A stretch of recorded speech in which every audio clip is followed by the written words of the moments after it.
Selamat siang rekan-rekan, selamat berjumpa kembali dengan saya Pak Agung Sutrisna.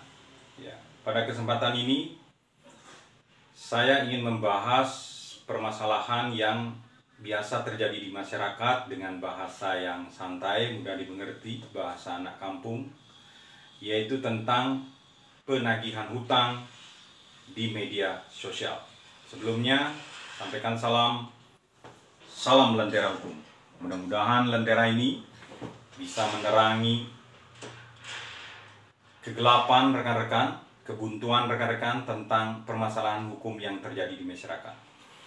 Langsung saja rekan-rekan, ini mungkin ada permasalahan yang disampaikan oleh rekan saya, di mana dia memiliki hutang kepada seseorang, ya, kemudian dengan alasan tertentu hutang itu disampaikan di media sosial, kalau tidak salah itu di dalam Facebook, yaitu sehingga permasalahan itu akhirnya didengar oleh banyak orang. Ya, apakah itu memang tujuan daripada penagih hutang atau dan sebagainya, yang mungkin perlu kita klarifikasi kembali seperti itu. Tetapi permasalahannya, apakah itu bisa dibenarkan untuk penagihan hutang dengan cara seperti itu?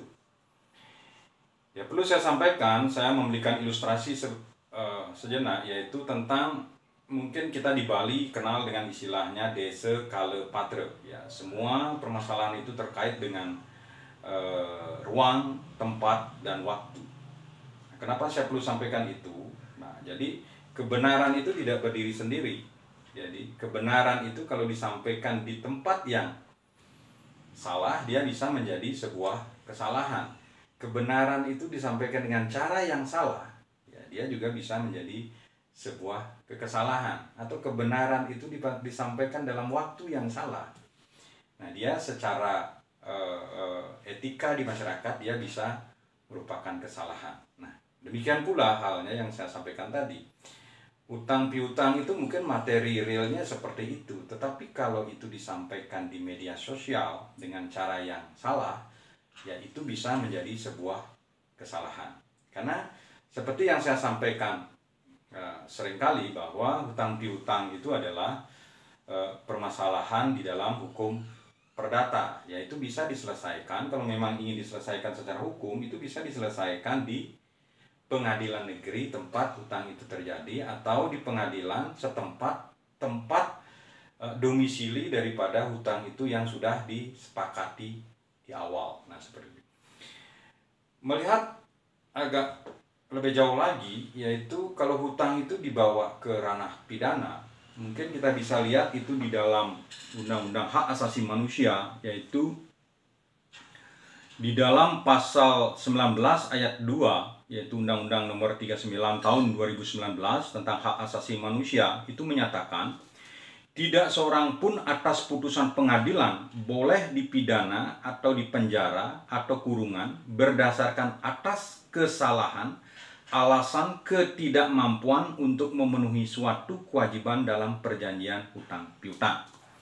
Nah, di sana jelas disampaikan bahwa seorang tidak bisa dihukum pidana, penjara ataupun kurungan karena permasalahan hutang piutang, seperti itu. Nah, jadi hutang piutang itu bukanlah merupakan ranah pidana. Nah, tetapi permasalahan juga tidak sesederhana itu. Ya, biasanya hutang piutang itu juga bisa ditarik ke dalam ranah pidana, yaitu ke dalam pasal 378, ya.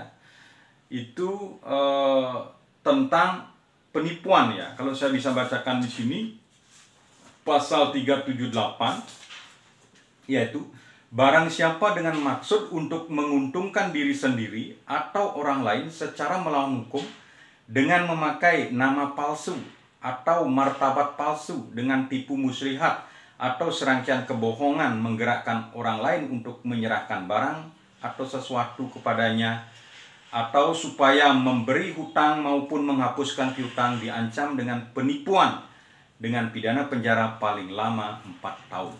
Nah, jadi hutang piutang yang dimaksud tadi, jika itu dilakukan dengan cara yang seperti disebutkan di dalam pasal 378 tersebut, artinya seseorang berusaha dengan nama palsu, dengan cara-cara pemalsuan, sehingga orang itu mau menyerahkan barang atau dalam hal ini adalah uangnya kepada orang tersebut. Kemudian timbullah permasalahan di mana pihak peminjam itu tidak mengembalikan uang tersebut. Nah, pihak yang memiliki atau memberi pinjaman tersebut dapat mempidana yang meminjam tersebut dengan pidana penipuan, ya. Karena kalau nanti secara bukti dan saksi-saksi itu bisa terpenuhi, yaitu menggunakan nama palsu, menggunakan tipu muslihat dan sebagainya, sehingga memenuhi unsur-unsur dari pasal 378 tersebut. Nah, jadi kesimpulan sementara yang bisa saya tarik adalah jika ada maksud daripada peminjam tersebut, yaitu dengan cara-cara tidak benar untuk orang itu bisa memberikan pinjaman, apakah itu dengan tipu muslihat dan sebagainya, dan memenuhi pasal 378 tersebut, peminjam tersebut bisa dipidana, tidak hanya dengan hukum perdata seperti itu. Nah, bagaimana dengan yang memberi pinjaman tersebut mengupload penagihannya tersebut di media sosial? Nah, seperti itu. Nah, jadi misalkan menurut pendapat saya, misalkan semua akses yang dimiliki, yang biasanya dimiliki antara si pemberi pinjaman dengan peminjam tersebut itu terputus, itu tertutup, misalkan tidak bisa ditelepon, tidak bisa di WA, tidak bisa di SMS dan sebagainya. Nah, kemudian satu-satunya jalan yang bisa ditempuh oleh pemilik uang yang dipinjam tersebut adalah dengan cara mengupload di media sosial jadi penagihan hutang tersebut, dan itu bisa dibuktikan bahwa pihak peminjam tidak bisa dihubungi, putus hubungan. Ya, menurut saya itulah bukanlah sebuah tindakan pidana, karena semua jalan sudah tertutup seperti itu. Nah, tetapi lain permasalahannya adalah hubungan itu masih bisa dilakukan, artinya SMS, WA, telepon tetap bisa dilakukan, tetapi dengan secara sengaja dari pihak pemberi pinjaman itu untuk membuat malu daripada peminjam tersebut, kemudian dia sampaikan masalah hutang piutang itu di media sosial. Nah, itu dia bisa dijerat dengan undang-undang ITE, yaitu Undang-Undang Nomor 11 Tahun 2008 tentang ITE, yaitu pasal 27 ayat 3 yang saya bacakan, yang menyatakan setiap orang yang dengan sengaja atau tanpa hak mendistribusikan dan atau mentransmisikan atau membuat dapat diaksesnya informasi elektronik atau dokumen elektronik yang memiliki muatan penghinaan dan atau pencemaran nama baik. Nah, itu bisa dilakukan tindakan pidana. Nah, artinya kalau permasalahan itu dengan sengaja di-upload di media sosial, di Facebook, di Instagram, dengan maksud, ya, artinya untuk memberikan informasi kepada orang-orang banyak bahwa ada seseorang yang memiliki hutang dan belum membayar, nah itu bisa nanti dikenakan dengan Undang-Undang ITE yang seperti saya maksud tadi. Atau juga bisa nanti itu bisa ditarik ke dalam pasal KUHP, yaitu Undang-Undang Nomor 200 pasal 281 sampai 303, yaitu tentang penghinaan. Seperti itu. Jadi, nah, berhati-hatilah menurut saya. Jadi untuk para rekan-rekan yang merasa dipinjamkan uangnya, kemudian untuk maksud tertentu mengumumkannya itu di media sosial. Nah, seperti pepatah mengatakan, mulutmu adalah harimaumu, tetapi sekarang adalah jari-jarimu itu adalah nerakamu, seperti itu. Nah, demikian rekan-rekan. Jadi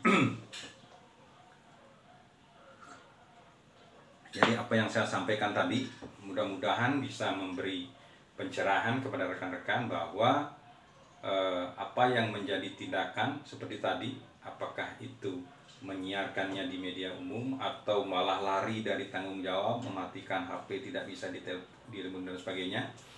Jadi itu beberapa hal bisa ditarik, apakah mau dibawa ke ranah perdata, ya seperti yang saya ungkapkan tadi, tapi juga itu bisa masuk ke ranah pidana kalau memenuhi unsur-unsur seperti tadi, apakah itu pasal 378 Undang-Undang ITE tentang penipuan, tentang penghinaan dan sebagainya. Nah, seperti itu. Tetapi kami mengharapkan tetap bahwa semua permasalahan itu bisa diselesaikan dengan kekeluargaan. Tidaklah harus semua permasalahan itu diselesaikan dengan dalil-dalil hukum. Tidak semua permasalahan itu harus dibawa ke meja hijau atau pengadilan. Demikian rekan-rekan, mudah-mudahan apa yang saya sampaikan membuat rekan-rekan tidak diberlakukan sewenang-wenang dan rekan-rekan juga tidak melakukan tindakan sewenang-wenang kepada orang lain. Sekian dan terima kasih. Salam Lentera Hukum. Terima kasih.